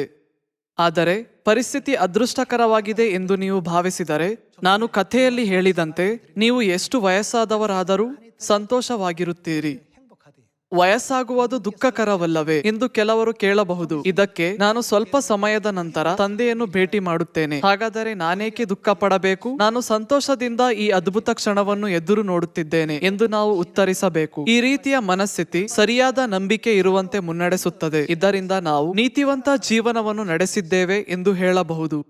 ಕೆಲವೊಮ್ಮೆ ದೇವರು ನಮ್ಮನ್ನು ತಗ್ಗಿಸಿ ಹಸಿವಿನಿಂದ ಇರುವಂತೆ ಮಾಡುತ್ತಾರೆ ಮತ್ತು ಕೆಲವೊಮ್ಮೆ ಬಾಯಾರಿಕೆಯಲ್ಲಿರುವಂತೆ ಮಾಡುತ್ತಾರೆ. ದೇವರು ನಮಗೆ ಈ ಎಲ್ಲಾ ಪರಿಸ್ಥಿತಿಗಳನ್ನು ಸಿದ್ಧ ಮಾಡಿದ್ದಾರೆ. ನಾವು ಈ ಪರಿಸ್ಥಿತಿಗಳನ್ನು ಜಯಿಸಿದ ನಂತರ ದೇವರು ನಮ್ಮನ್ನು ಪರಲೋಕ ರಾಜ್ಯಕ್ಕೆ ಮುನ್ನಡೆಸುತ್ತಾರೆ. ನಾವು ಈ ನಿರೀಕ್ಷೆಯನ್ನು ಹೊಂದಬೇಕು. ನನ್ನ ಕುಟುಂಬವು ಇಷ್ಟು ಕಷ್ಟದ ಪರಿಸ್ಥಿತಿಯಲ್ಲಿರುವಂತೆ ದೇವರ ಮುಂದೆ ನಾನೇನು ತಪ್ಪು ಮಾಡಿದೆ ಎಂದು ಹೇಳುತ್ತಾ ನಾವು ಎಂದಿಗೂ ದೂರು ನೀಡಬಾರದು. ಅರಣ್ಯದಲ್ಲಿ 40 ವರ್ಷಗಳ ಪ್ರಯಾಣದ ಸಮಯದಲ್ಲಿ ಅನೇಕ ಇಸ್ರಾಯೇಲ್ಯರು ದೂರು ನೀಡಿ ಗುಣುಗುಟ್ಟಿದರು. ಪರಿಣಾಮವಾಗಿ ಅವರು ದೇವರಿಗೆ ಇಷ್ಟವಾಗದ ಕೆಲಸಗಳನ್ನು ಮಾಡಿದರು. ಇಂದು ನಾವು ಈಗ ಸತ್ಯದಲ್ಲಿದ್ದೇವೆ ಎಂಬ ಮಾತ್ರಕ್ಕೆ ನಮ್ಮ ಪರಿಸ್ಥಿತಿಯ ಬಗ್ಗೆ ನಾವು ಹೇಗೆ ಯೋಚಿಸಬೇಕು? ಭಾರತದಲ್ಲಿನ ಚಿಯೋನ್ ಕುಟುಂಬದ ಸದಸ್ಯರು ಯಾವಾಗಲೂ ತಮ್ಮ ಸಭೆಯ ಸದಸ್ಯರನ್ನು ಭೇಟಿಯಾದಾಗ ಈ ಪ್ರಶ್ನೆಯನ್ನು ಕೇಳುತ್ತಾರೆ, ನೀವು ಸಂತೋಷವಾಗಿದ್ದೀರಾ ಎಂದು ಕೇಳಿದಾಗ ಎಲ್ಲರೂ ಸಂತೋಷವಾಗಿದ್ದೇವೆ ಎಂದು ಉತ್ತರಿಸುತ್ತಾರೆ. ಭಾರತದಲ್ಲಾಗಲಿ ಅಥವಾ ಪ್ರಪಂಚದಾದ್ಯಂತವಾಗಲಿ ಚಿಯೋನಿನ ಕುಟುಂಬದ ಸದಸ್ಯರು ಕಷ್ಟಕರವಾದ ಪರಿಸ್ಥಿತಿಗಳನ್ನು ಎದುರಿಸುತ್ತಾರೆ. ಎಷ್ಟಾದರೂ ಅವರು ಎಂದಿಗೂ ತಮ್ಮ ಪರಿಸ್ಥಿತಿಯನ್ನು ದುರದೃಷ್ಟಕರವೆಂದು ಪರಿಗಣಿಸುವುದಿಲ್ಲ. ಅವರು ಸಂತೋಷವಾಗಿದ್ದಾರೆ. ಹಾಗಾಗಿ ನಾನು ಅಂತಹ ಶುಭಾಶಯವಿದೆಯೇ ಎಂದು ಕೇಳಿದೆ. ನಾನು ಅದನ್ನು ಕಲಿಯಬೇಕು. ದೇವಭಕ್ತಿಯಲ್ಲಿ ನನ್ನನ್ನು ಬೆಳೆಸಿಕೊಳ್ಳಲು ಇನ್ನೂ ಸ್ವಲ್ಪ ಅಭ್ಯಾಸ ಮಾಡಬೇಕು. ಸದಸ್ಯರೇ, ಯಾವುದೇ ಸಂದರ್ಭಗಳಲ್ಲಿ ನೀವು ಸಂತೋಷವಾಗಿರುವಿರಿ ಎಂದು ಯೋಚಿಸುವ ಮನಸ್ಥಿತಿಯಿಂದ ಸಂತೋಷವು ಉಂಟಾಗುತ್ತದೆ. ಅಪೊಸ್ತಲ ಪೌಲನು ಸಹ ನಮಗೆ ತಿನ್ನಲು ಮತ್ತು ಧರಿಸಲು ಏನಾದರೂ ಇದ್ದರೆ ನಾವು ಅದರಲ್ಲಿ ತೃಪ್ತರಾಗುತ್ತೇವೆ. ನಾವು ಯಾವಾಗಲೂ ಪರಲೋಕ ರಾಜ್ಯದ ಕಡೆಗೆ ನಡೆಯುವ ಜೀವನವನ್ನು ನಡೆಸಬೇಕು ಅಂದರು. ಮತ್ತೊಂದೆಡೆ ಕೆಲವು ಜನರು ಲೋಕದ ಬಯಕೆಗಳ ಕಾರಣದಿಂದ ಅವರು ದುಃಖವನ್ನು ಅನುಭವಿಸುವ ದೊಡ್ಡ ಪರೀಕ್ಷೆಗೆ ಬೀಳುವುದನ್ನು ನಾನು ನೋಡಿದ್ದೇನೆ. ಅಂತಿಮವಾಗಿ ಪಾಪವು ಅವರನ್ನು ಮರಣಕ್ಕೆ ಮುನ್ನಡೆಸುತ್ತದೆ. ನೀವು ಎಂದಿಗೂ ಅಂತಹ ವ್ಯಕ್ತಿಯಾಗಬಾರದು. ನಾವು ಯಾವಾಗಲೂ ದೇವರಲ್ಲಿ ಸಂತೋಷಿಸಬೇಕು ಮತ್ತು ದೇವರಿಗೆ ಕೃತಜ್ಞತೆ ಸಲ್ಲಿಸಬೇಕು ಎಂದು ದೇವರು ನಮಗೆ ಕಲಿಸುತ್ತಾರೆ. ಹಾಗಾದರೆ ನೀವು ಸಂತೋಷವಾಗಿಲ್ಲ ಎಂದು ಏಕೆ ಹೇಳುತ್ತೀರಿ? ಹಾಗಾದರೆ ನೀವು ದುಃಖಿತರಾಗಿದ್ದೀರಿ ಎಂದು ಏಕೆ ಹೇಳುತ್ತೀರಿ? ಇದು ಕಷ್ಟ ಎಂದು ಏಕೆ ಹೇಳುತ್ತೀರಿ? ಸದಸ್ಯರೇ, ಸಬ್ಬತ್ ದಿನದಲ್ಲಿ ನೀಡಲಾದ ಈ ಪ್ರಸಂಗದ ಮೂಲಕ ನೀವು ಮತ್ತು ನಾನು ಸಂತೋಷವಾಗಿರುವ ಜನರು ಎಂದು ನಾವು ಭಾವಿಸಬೇಕು. ಸದಸ್ಯರೇ, ನೀವು ನಿಜವಾಗಿಯೂ ಸಂತೋಷವಾಗಿದ್ದೀರಲ್ಲವೇ? ಸದಸ್ಯರೇ, ದಯವಿಟ್ಟು ನನ್ನಂತೆಯೇ ಹೇಳಿ, ನಾನು ಸಂತೋಷವಾಗಿದ್ದೇನೆ, ನಾನು ಸಂತೋಷವಾಗಿದ್ದೇನೆ ಏಕೆಂದರೆ ನಾನು ದೇವರಲ್ಲಿದ್ದೇನೆ. ನಾನು ಸಂತೋಷವಾಗಿದ್ದೇನೆ ಏಕೆಂದರೆ ನನಗೆ ಪರಲೋಕದ ನಿರೀಕ್ಷೆ ಇದೆ. ನಾನು ತಂದೆ ಮತ್ತು ತಾಯಿಯೊಂದಿಗೆ ಇರುವುದರಿಂದ ನಾನು ಸಂತೋಷವಾಗಿದ್ದೇನೆ. ನಾನು ಪರಲೋಕದ ಕುಟುಂಬವನ್ನು ಹೊಂದಿರುವುದರಿಂದ ನಾನು ಸಂತೋಷವಾಗಿದ್ದೇನೆ. ನಾನು ಸತ್ಯದಲ್ಲಿರುವುದರಿಂದ ಸಂತೋಷವಾಗಿದ್ದೇನೆ. ನಾನು ಮೊದಲೇ ಹೇಳಿದಂತೆ ನಾವು ಸಂತೋಷ ಪಡಬೇಕಾದ ಅನೇಕ ವಿಷಯಗಳಿವೆ. ಆದರೆ ನಾವು ಸ್ವಲ್ಪ ದೀನ ಸ್ಥಿತಿಯಲ್ಲಿದ್ದೇವೆ ಎಂಬ ಕಾರಣಕ್ಕಾಗಿ ಅಥವಾ ನಮ್ಮ ದೈನಂದಿನ ಜೀವನದಲ್ಲಿ ನಾವು ಸಣ್ಣ ಅನಾನುಕೂಲತೆಗಳನ್ನು ಅನುಭವಿಸುತ್ತೇವೆ ಎಂಬ ಕಾರಣಕ್ಕಾಗಿ ನಾವು ನಮ್ಮ ಎಲ್ಲ ಸಂತೋಷವನ್ನು ತ್ಯಜಿಸುತ್ತೇವೆ ಮತ್ತು ಅರ್ಥಹೀನ ಮತ್ತು ಕ್ಷುಲ್ಲಕ ವಿಷಯಗಳಿಗೆ ಅಂಟಿಕೊಳ್ಳುತ್ತಾ ನನಗೆ ದುಃಖವಾಗಿದೆ ಎಂದು ಹೇಳುತ್ತೇವೆ. ನಾವು ಎಂದಿಗೂ ನಂಬಿಕೆಯನ್ನು ಕಳೆದುಕೊಳ್ಳುವ, ಸತ್ಯವನ್ನು ಬಿಟ್ಟುಕೊಡುವ, ಪರಲೋಕ ರಾಜ್ಯವನ್ನು ಬಿಟ್ಟುಕೊಡುವ ಮತ್ತು ಸಣ್ಣ ವಿಷಯಗಳಿಂದ ದೇವರನ್ನು ತ್ಯಜಿಸುವ ಮೂರ್ಖ ಜನರಾಗಬಾರದು. ಸೈತಾನನು ನಿರಂತರವಾಗಿ ಈ ರೀತಿಯಲ್ಲಿ ನಮ್ಮ ಮೇಲೆ ಆಕ್ರಮಣ ಮಾಡಲು ಪ್ರಯತ್ನಿಸುತ್ತಿರುವುದರಿಂದ ದೇವರು ನಮ್ಮನ್ನು ಮುಂಚಿತವಾಗಿ ಎಚ್ಚರಿಸುವ ಮೂಲಕ ನಮ್ಮನ್ನು ಬಲಪಡಿಸಿದ್ದಾರೆ. ನಾವು ಯಾವಾಗಲೂ ಏನು ಮಾಡಬೇಕು ಎಂದು ದೇವರು ಹೇಳುತ್ತಾರೆ? ಯಾವಾಗಲೂ ಸಂತೋಷಿಸಿರಿ ಎಂದು ದೇವರು ಹೇಳುತ್ತಾರೆ. ಯಾವಾಗಲೂ ಸಂತೋಷಿಸಿರಿ ಎಂದು ದೇವರು ಹೇಳಿದರೆ ಯಾವಾಗಲೂ ಸಂತೋಷವಾಗಿರಿ ಎಂದರ್ಥ. ನಾವು ಯಾವುದೇ ಸಂದರ್ಭಗಳನ್ನು ಎದುರಿಸಿದರೂ, ನಮಗೆ ಏನಾದರೂ ಸಂಭವಿಸಿದರೂ ಇದು ದುರದೃಷ್ಟಕರ ಎಂದು ನಾವು ಎಂದಿಗೂ ಯೋಚಿಸಬಾರದು, ಏಕೆಂದರೆ ಎಲ್ಲವೂ ನಮ್ಮ ಆಲೋಚನೆಯ ಫಲವಾಗಿದೆ ಎಂದು ಸತ್ಯವೇದ ಹೇಳುತ್ತದೆ. ಈ ರೀತಿ ನಮ್ಮ ಸುತ್ತಲಿನ ಅತೃಪ್ತಿಕರ ಜೀವನವನ್ನು ನಡೆಸುತ್ತಿರುವವರಿಗೆ ಸಂತೋಷವನ್ನು ತರುವಂತಹ ಸುವಾರ್ಥ ಬೋಧಕರಾಗಲು ನಾನು ನಿಮ್ಮೆಲ್ಲರನ್ನು ಕೇಳಿಕೊಳ್ಳುತ್ತೇನೆ. ನೀವು ದೇವರನ್ನು ನಂಬಿದರೆ ನೀವು ತುಂಬಾ ಸಂತೋಷವಾಗಿರುತ್ತೀರಿ ಎಂದು ಹೇಳಬೇಕು. ನಮಗೆ ಪರಲೋಕ ರಾಜ್ಯದ ನಿರೀಕ್ಷೆ ಇದೆ. ಮರಣ ಅಥವಾ ನೋವು ಇಲ್ಲದಿರುವ ಪರಲೋಕ ರಾಜ್ಯವನ್ನು ಹೊಂದಿದ್ದೇವೆ. ನಿತ್ಯ ಜೀವ ಮತ್ತು ಆಶೀರ್ವಾದಗಳು ಹೇರಳವಾಗಿರುವ ಪರಲೋಕ ರಾಜ್ಯವನ್ನು ಯಾರು ಸಿದ್ಧ ಮಾಡಿದ್ದಾರೆ? ತಂದೆ ತಾಯಿ ಎಲ್ಲವನ್ನೂ ಸಿದ್ಧ ಮಾಡಿದ್ದಾರೆ. ನಾವು ಈ ಅದ್ಭುತ ಲೋಕಕ್ಕೆ ಹೋಗುವಾಗ ಏಕೆ ದುಃಖಿತರಾಗಿದ್ದೇವೆ? ಕೆಲವೊಮ್ಮೆ ನಾವು ಬೂಟುಗಳಿಲ್ಲದ ಕಾರಣ ಬರಿಗಾಲಿನಲ್ಲಿ ನಡೆಯುತ್ತೇವೆ. ಬಿಸಿಲಿನಿಂದ ನಮ್ಮನ್ನು ರಕ್ಷಿಸಲು ನಮಗೆ ಏನೂ ಇಲ್ಲದ ಕಾರಣ ನಾವು ಸುಡುವ ಬಿಸಿಲಿನಲ್ಲಿ ಸ್ವಲ್ಪ ಸಮಯ ನಡೆಯಬಹುದು. ಆದರೆ ಈ ತೊಂದರೆಗಳಿಂದಾಗಿ ನಾವು ನಮ್ಮ ಮಾರ್ಗವನ್ನು ಅನುಸರಿಸುವುದನ್ನು ನಿಲ್ಲಿಸಬೇಕೇ? ಇಲ್ಲ, ನಾವು ಹಾಗೆ ಮಾಡಬಾರದು. ಸದಸ್ಯರೇ, ನಾವು ನಿಜವಾಗಿಯೂ ತುಂಬಾ ಸಂತೋಷವಾಗಿರುವ ಜನರು. ನಾವು ಎಲ್ಲ ಸಂದರ್ಭಗಳಲ್ಲಿ ಸಂತೋಷವಾಗಿರಲು ಯೋಚಿಸದ ಕಾರಣ ನಾವು 99.9% ಸಂತೋಷದ ಅಂಶವನ್ನು ಬಿಟ್ಟು ನಾನು ಇದರಿಂದ ದುಃಖಿತನಾಗಿದ್ದೇನೆ ಮತ್ತು ನಾನು ಅದರಿಂದ ದುಃಖಿತನಾಗಿದ್ದೇನೆ, ಇದು ನನಗೆ ಏಕೆ ನಡೆಯುತ್ತಿದೆ, ಇದೇಕೆ ನನಗೆ ಸಂಭವಿಸುತ್ತಿದೆ ಎಂದು ಯೋಚಿಸುತ್ತೇವೆ. ನಾವು ಇಂತಹ ಮೂರ್ಖತನದಿಂದ ಜೀವಿಸಬಾರದು. ಅದಕ್ಕಾಗಿಯೇ ನಾವು ಭಕ್ತಿಯ ಜೀವನವನ್ನು ನಡೆಸಲು ಅಭ್ಯಾಸ ಮಾಡಬೇಕು. ನಾವು ಯಾವುದೇ ಸಂದರ್ಭದಲ್ಲಿದ್ದರೂ ನನಗೆ ಸಂಭವಿಸುವ ಎಲ್ಲವೂ ಅದೃಷ್ಟದ ಸಂಗತಿಯಾಗಿದೆ. ಆದರೆ ಈಗ ಸೈತಾನನು ಈ ಎಲ್ಲಾ ಘಟನೆಗಳನ್ನು ದುರದೃಷ್ಟಕರ ಸಂಗತಿಗಳಾಗಿ ನೋಡುವಂತೆ ಮಾಡಲು ಪ್ರಯತ್ನಿಸುತ್ತಿದ್ದಾನೆ ಎಂದು ನಾವು ಯೋಚಿಸಬೇಕು. ಹೊಸ ಒಡಂಬಡಿಕೆಯ ಸತ್ಯದಲ್ಲಿ ನಾವು ಅತೃಪ್ತರು ಎಂಬ ಮನಸ್ಥಿತಿಯನ್ನು ತೊರೆಯಲು ಅಭ್ಯಾಸ ಮಾಡಬೇಕು. ದೇವರು ನಮ್ಮನ್ನು ಪರಲೋಕಕ್ಕೆ ಹೋಗಲು ಅನುಮತಿಸಿದ್ದಾರೆ. ನಾವು ಏಕೆ ದುಃಖಿತರಾಗಿರಬೇಕು? ನಾವು ಖುಷಿಯಾಗಿರಬೇಕು. ದೇವರು ನಮಗೆ ಪಾಪಗಳ ಕ್ಷಮೆಯನ್ನು ಕೊಟ್ಟಿದ್ದಾರೆ. ನಾವು ಏಕೆ ದುಃಖಿತರಾಗಬೇಕು? ನಾವು ಖುಷಿಯಾಗಿರಬೇಕು. ನಾವು ನಮ್ಮ ತಂದೆಯನ್ನು ಭೇಟಿ ಮಾಡಿದ್ದೇವೆ, ನಾವು ನಮ್ಮ ತಾಯಿಯನ್ನು ಭೇಟಿ ಮಾಡಿದ್ದೇವೆ. ಹಾಗಾದರೆ ನಾವು ಏಕೆ ದುಃಖಿತರಾಗಿರಬೇಕು? ನಾವು ಖುಷಿಯಾಗಿದ್ದೇವೆ. ನೀವು ಮತ್ತು ನಾನು ನಿಜವಾಗಿಯೂ ಸಂತೋಷವಾಗಿರುವ ಜನರು ಮತ್ತು ನಿಜವಾಗಿಯೂ ಸಂತೋಷದ ಜೀವಿಗಳಾಗಿದ್ದೇವೆ. ನಾವು ದುಃಖಿತರಾಗಿರುವಂತೆ ಮಾತನಾಡಬಾರದು ಅಥವಾ ನಾವು ದುರದೃಷ್ಟವಂತರು ಎಂಬಂತಹ ಮಾತುಗಳನ್ನು ಮತ್ತು ನಮ್ಮನ್ನು ನಿರಾಶೆಗೊಳಿಸುವ ಮಾತುಗಳನ್ನಾಡಬಾರದು. ನಾವು ಎಷ್ಟು ಸಂತೋಷವಾಗಿದ್ದೇವೆ ಎಂದು ನಾವು ಗ್ರಹಿಸಿಕೊಳ್ಳಬೇಕು. 1 ಕೊರಿಂಥದವರಿಗೆ ಅಧ್ಯಾಯ 10 ಪರಲೋಕ ರಾಜ್ಯವನ್ನು ಪ್ರವೇಶಿಸಲು ಸಾಧ್ಯವಾಗದವರ ಬಗ್ಗೆ ಏನು ಹೇಳುತ್ತದೆ? ಗುಣುಗುಟ್ಟುವವರು ಪರಲೋಕ ರಾಜ್ಯವನ್ನು ಪ್ರವೇಶಿಸುವುದಿಲ್ಲ ಎಂದು ಬರೆಯಲಾಗಿದೆ. ಇದಕ್ಕೆ ಏಕೆಂದರೆ ಆ ಜನರು ಹೊಸ ಒಡಂಬಡಿಕೆಯ ಸತ್ಯವನ್ನು ಗ್ರಹಿಸಿಕೊಳ್ಳುವುದಿಲ್ಲ. ಅವರು ದೀಕ್ಷಾಸ್ನಾನ ಪಡೆದವರು, ಆದರೆ ಹೊಸ ಒಡಂಬಡಿಕೆಯ ಮಾರ್ಗವನ್ನು ಅನುಸರಿಸಲಿಲ್ಲ. ಗುಣುಗುಟ್ಟಬೇಡಿರಿ ಎಂಬ ತನ್ನ ಆಜ್ಞೆಯನ್ನು ಪಾಲಿಸುವಂತೆ ದೇವರು ನಮ್ಮನ್ನು ಒತ್ತಾಯಿಸುವುದಿಲ್ಲ. ಆದರೆ ನಾವು ಸಂತೋಷದ ರಹಸ್ಯವನ್ನು ಅರಿತುಕೊಂಡರೆ ಎಲ್ಲಾ ಗೊಣಗಾಟಗಳು ಮತ್ತು ದೂರುಗಳು ಮಾಯವಾಗುತ್ತವೆ. ಏಕೆಂದರೆ ನಾವು ಯಾವಾಗಲೂ ಸಂತೋಷಿಸುತ್ತೇವೆ, ಏಕೆಂದರೆ ನಾವು ಎಲ್ಲ ಸಂದರ್ಭಗಳಲ್ಲಿ ಕೃತಜ್ಞತೆ ಸಲ್ಲಿಸುತ್ತೇವೆ. ಪ್ರತಿ ಸಂದರ್ಭದಲ್ಲೂ ಕೃತಜ್ಞತೆ ಸಲ್ಲಿಸುವವರು ಎಂದಿಗೂ ಗುಣಗುಟ್ಟುವುದಿಲ್ಲ, ಸದಾ ಖುಷಿ ಪಡುವವರು ದೂರು ನೀಡುವುದಿಲ್ಲ. ನೀವು ಸಂತೋಷವಾಗಿರುವಾಗ ನಿಮ್ಮ ಸುತ್ತಮುತ್ತಲಿನ ಜನರು ಏನು ಮಾಡಿದರೂ ನೀವು ಎಂದಿಗೂ ಕೋಪಗೊಳ್ಳುವುದಿಲ್ಲ, ಏಕೆಂದರೆ ನೀವು ಸಂತೋಷವಾಗಿರುತ್ತೀರಿ. ಸದಸ್ಯರೇ, ಹೊಸ ಒಡಂಬಡಿಕೆಯ ಸತ್ಯದಲ್ಲಿ ನಾವು ಎಷ್ಟು ಸಂತೋಷವಾಗಿದ್ದೇವೆ ಮತ್ತು ನಾವು ಪ್ರತಿದಿನ ಎಷ್ಟು ಸಂತೋಷವಾಗಿರಬೇಕು ಎಂದು ಯೋಚಿಸಲು ನಾವು ಆಗಾಗ ಮರೆತು ಬಿಡುತ್ತೇವೆ. ತಂದೆ ಮತ್ತು ತಾಯಿಯಿಂದ ಸ್ವೀಕರಿಸುವ ಹೊಸ ಒಡಂಬಡಿಕೆಯ ವಿಶೇಷ ಉಡುಗೊರೆಗಳು, ಪಾಪಗಳ ಕ್ಷಮೆಯ ಅನುಗ್ರಹ ಮತ್ತು ಪರಲೋಕ ರಾಜ್ಯವನ್ನು ಪ್ರವೇಶಿಸುವ ಹಕ್ಕುಗಳ ಬಗ್ಗೆ ಯೋಚಿಸೋಣ. ಈ ಎಲ್ಲ ಆಶೀರ್ವಾದಗಳನ್ನು ನಾವು ಮುಖ್ಯವಲ್ಲವೆಂದು ಭಾವಿಸಿದರೆ ನಾವು ಲೋಕದ ಕ್ಷುಲ್ಲಕ ವಿಷಯಗಳ ಮೇಲೆ ನಮ್ಮ ಗಮನವನ್ನು ಕೇಂದ್ರೀಕರಿಸುತ್ತೇವೆ ಮತ್ತು ಕೆಲವೇ ಸಿಹಿ ಮಾತುಗಳಿಗೆ ಪರಲೋಕದ ವೈಭವದ ಬದಲಾಗಿ ನಾವು ಮತ್ತೆ ಲೋಕಕ್ಕೆ ಸೆಳೆಯುವ ಏಸಾವನಂತಹ ಮೂರ್ಖ ಜನರಾಗುತ್ತೇವೆ. ಈ ಕ್ಷಣದಿಂದ ಹೊಸ ಒಡಂಬಡಿಕೆಯ ಸತ್ಯವು ನಮಗೆ ಸಂತೋಷವನ್ನು ತರುವ ಸತ್ಯವಾಗಿರುವುದರಿಂದ ನಾವು ಅದರಲ್ಲಿ ಸಂತೋಷವನ್ನು ಹುಡುಕುವುದನ್ನು ಮುಂದುವರಿಸಬೇಕು. ನಾವು ಸಂತೋಷವನ್ನು ಹುಡುಕುವುದನ್ನು ಅಭ್ಯಾಸ ಮಾಡೋಣ. ನಾವು ದುರದೃಷ್ಟಕರ ಪರಿಸ್ಥಿತಿಯನ್ನು ಎದುರಿಸಿದಾಗ ನಾವು ದುಃಖಿತರಾಗಿದ್ದೇವೆ ಎಂದು ಭಾವಿಸಬಾರದು, ಆದರೆ ಅದನ್ನು ಸಂತೋಷದ ದೃಷ್ಟಿಯಿಂದ ನೋಡಬೇಕು. ಆಗ ದೇವರು ನಮಗೆ, ನೀವು ಅಂತಹ ಪರಿಸ್ಥಿತಿಯಲ್ಲಿದ್ದರೂ ನೀವು ದೂರು ನೀಡುವುದಿಲ್ಲ, ಈಗ ನೀವು ಸ್ವರ್ಗೀಯ ಜನರಾಗಿದ್ದೀರಿ, ಈಗ ನಾನು ನಿಮ್ಮನ್ನು ಪರಲೋಕ ರಾಜ್ಯಕ್ಕೆ ಕರೆದೊಯ್ಯುತ್ತೇನೆ ಎಂದು ಹೇಳುತ್ತಾರೆ. ತಂದೆ ತಾಯಿ ಖಂಡಿತ ಈ ರೀತಿ ತೀರ್ಪು ಕೊಡುವ ದಿನ ಬರುತ್ತದೆ. ಅದಕ್ಕಾಗಿಯೇ ದೇವರು ಗುಣಗುಟ್ಟುವವರು ಪರಲೋಕ ರಾಜ್ಯವನ್ನು ಪ್ರವೇಶಿಸುವುದಿಲ್ಲ ಅನ್ನುತ್ತಾರೆ.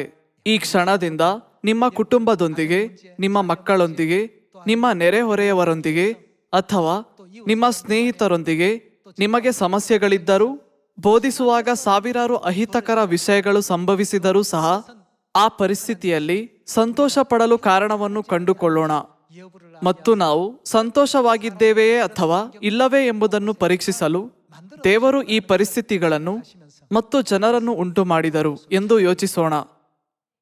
ಅದೇ ಸಮಯದಲ್ಲಿ ನೀವು ನಮ್ಮ ಸುತ್ತಲಿರುವ ಅನೇಕರೊಂದಿಗೆ ಸಂತೋಷ ಮತ್ತು ಪರಲೋಕ ರಾಜ್ಯವನ್ನು ಹಂಚಿಕೊಳ್ಳಲು ಸಾಧ್ಯವಾಗುತ್ತದೆ ಎಂದು ನಾನು ನಿರೀಕ್ಷಿಸುತ್ತೇನೆ. ಇದರೊಂದಿಗೆ ಇಂದಿನ ಪ್ರಸಂಗವನ್ನು ಮುಗಿಸುತ್ತೇನೆ. ಧನ್ಯವಾದಗಳು.